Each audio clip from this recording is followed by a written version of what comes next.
Hello friends, welcome to Shri রান্নাঘর। আজ আমি চিকেনের এক অন্যরকম রেসিপি আপনাদের সাথে শেয়ার করছি।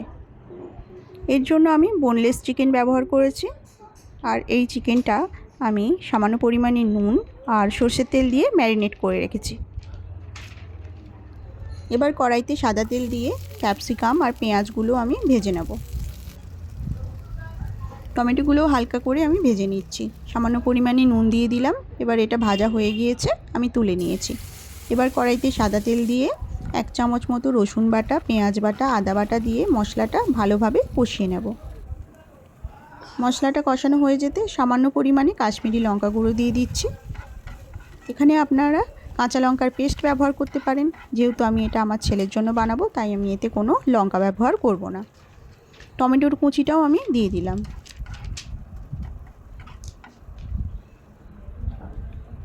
মশলা কষানো হয়ে যেতে ম্যারিনেট করা মাংসটা আমি দিয়ে দিচ্ছি। ঢাকা দিয়ে মাংসটা বেশ কিছু সময় ধরে আমি কষিয়ে নেব।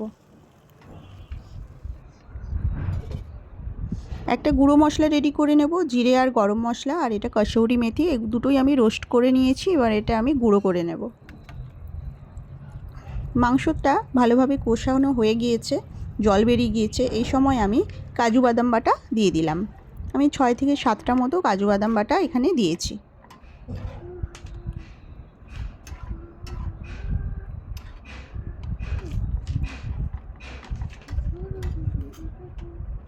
এবার আমি দিয়ে দেবো ফেটানো টক দই। আমি এখানে 2 চামচ মতো টক দই আমি ফেটিয়ে রেখেছিলাম। গ্যাসের ফ্লেমটা লো করে আমি টক দইটা দিয়ে দিলাম।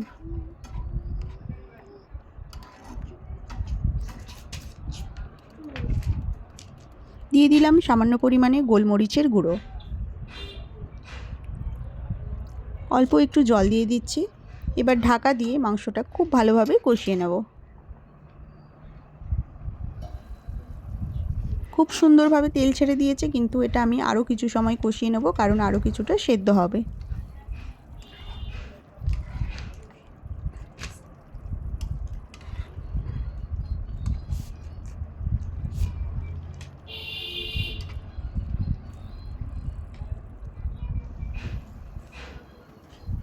মাংসটা কষানো হয়ে গিয়েছে।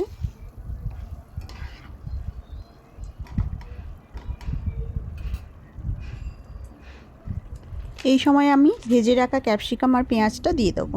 দিয়ে ভালোভাবে মাংসের সাথে মিশিয়ে নেব।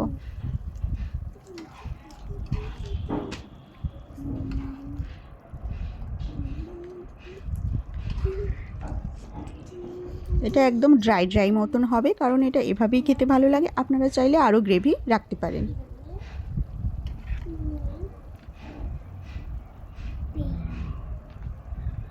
এবার আমি দিয়ে দিচ্ছি ভাজা জিরে আর গরম মশলার গুঁড়োটা।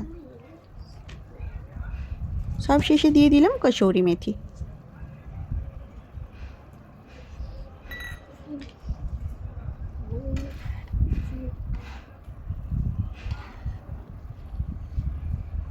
ভালোভাবে মশলাটা দিয়ে ভালোভাবে মাংসের সাথে মিশিয়ে নিচ্ছি। আমি এবার এটা একটা বাটির মধ্যে তুলে নেব। তো বন্ধুরা, রেসিপিটা কেমন লাগলো কমেন্ট করে জানাবেন। ভালো লাগলে প্লিজ আমার চ্যানেলটি সাবস্ক্রাইব করে আমার পাশে থাকবেন, আর পাশে থাকা বেল আইকনটি অবশ্যই প্রেস করে দেবেন। সবাই ভালো থাকবেন, দেখা হবে নেক্সট ভিডিওতে। Thank you.